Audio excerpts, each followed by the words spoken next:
Chapter 1. Hitler's Mustache. The ridiculous little smudge which made him look as if he had not cleaned his nose. E. Hanfstaengl.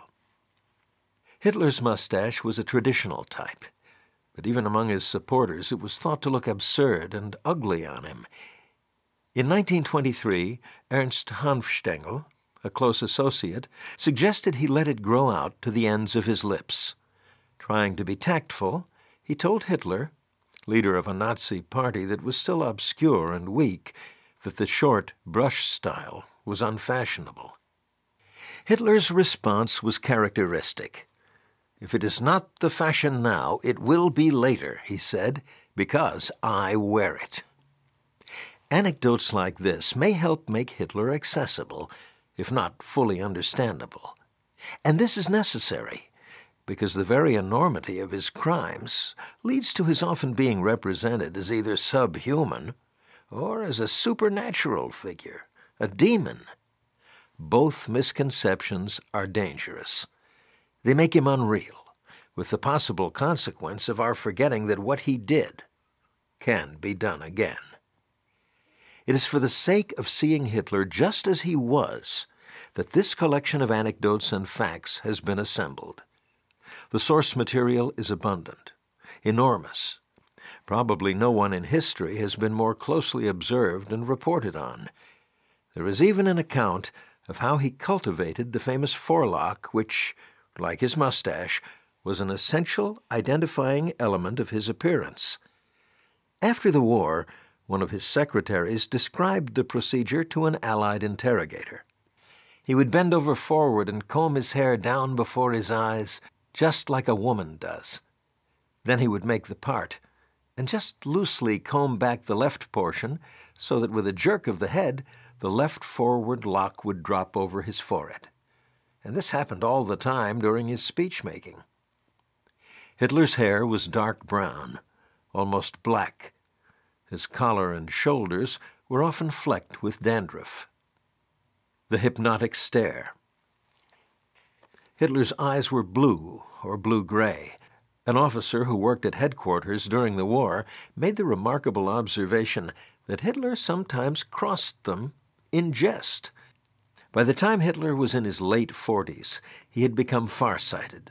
Reports sent to him had to be typed out on a Führer typewriter, the letters of which were about twice normal size, almost half an inch high. He regularly used eyeglasses, and although he was photographed wearing them, publication of these photographs was forbidden. Some have survived, however, including one with an X through it, made on the negative by Hitler himself. Hitler's eyes are important historically because of the mystical qualities sometimes attributed to them. Followers frequently describe them as blazing, hypnotic, dominating. In objective fact, they were physically prominent, large and slightly bulging, and Hitler made a point of using them for dramatic effect. It was his practice, when meeting someone for the first time, to stare with what he imagined to be a penetrating gaze. Not surprisingly, this made a profound impression on many visitors, especially those who had come to the interview wanting this to be their unforgettable meeting with the self-described greatest German of all time. Others found the famous stare opaque, dull. Hitler's head. Hitler's head was not remarkable, although he thought it was. In February 1937, he summoned a distinguished surgeon, Professor Ferdinand Sauerbruch, and a team of phrenologists to take measurements of his skull.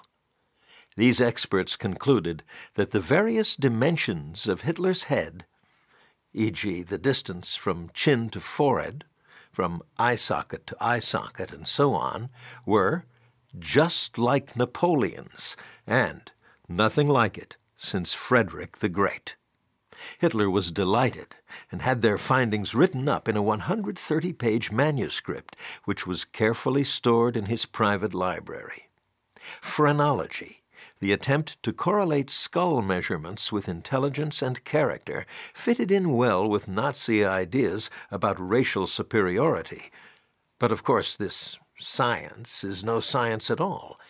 The conclusions of any particular investigation seem to depend almost entirely on the investigator's preconceived ideas. In 1924, when Hitler was on trial for his failed early attempt to seize the government, the prosecution produced Max von Gruber, professor of something called racial hygiene, who testified that Hitler's features demonstrated bad race, mongrel, low receding forehead, ugly nose, broad cheekbones, small eyes, dark hair. Height and weight. For some reason, a common myth circulates to the effect that Hitler was abnormally short. In fact, he was just under 5 feet 10 inches. He weighed about 155 pounds, but this is necessarily only an estimate. Hitler could not be weighed as an ordinary patient would, because his personal peculiarities included a refusal to undress for medical examinations. According to one of his doctors, Hitler had an extreme disinclination to let people see his body. Even I never saw him completely unclothed, let alone checked him over in that state. A wartime Allied song began, "Hitler, he only has one ball." Since then, perhaps hundreds of pages have been written in serious debate as to whether or not there was anything unusual about Hitler's genitals, often focusing on the possibility that he may indeed have had only one testicle. The debate has not been conclusive. General constitution. Although inclined to hypochondria, Hitler, in middle age, was a vigorous man with ruddy cheeks and excellent endurance. There was an ominous significance to his good health, particularly because it was linked to his fear of physical decline. Despite repeated public assurances that he desired peace, he said something else to his generals on April 20th, 1939, the day he turned 50. He told them he wanted to fight a war soon, while he was still strong. As the years passed, he explained, he would lose the stamina war required. Less than 5 months later, on September 1st, he invaded Poland and began World War II. Franklin Roosevelt was 57. Winston Churchill, 65.